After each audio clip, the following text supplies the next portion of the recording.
Hey guys, this is Chef Marko, and I want to show you a cool thing to do for Valentine's Day. It's called chocolate bark.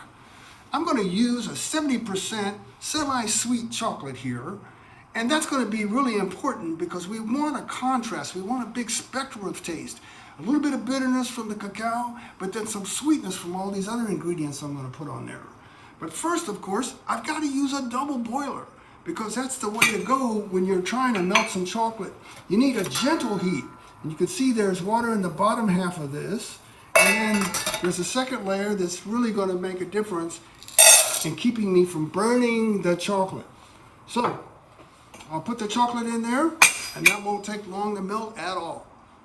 So now I've got some melted chocolate here, and I'm just going to pour it right into my little mold. And I like to make sure that it's thick enough to behave, but not too thick. So I would shoot for something like 1/4 of an inch. Okay, now I'm going to add some toppings. And these toppings are really going to provide a little more than just some sweetness. They're going to provide some crunch and some nutrient density. So I've got some juju dates here. I've got some pistachio.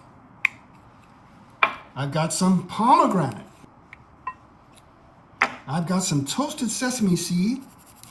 These are the unhulled whole sesame seed.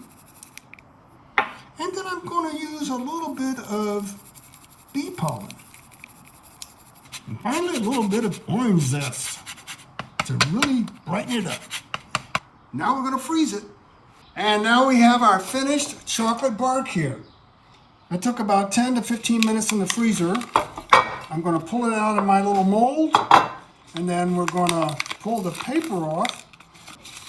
Okay, so I'm taking my bark, and we're going to just snap random pieces and lay them out.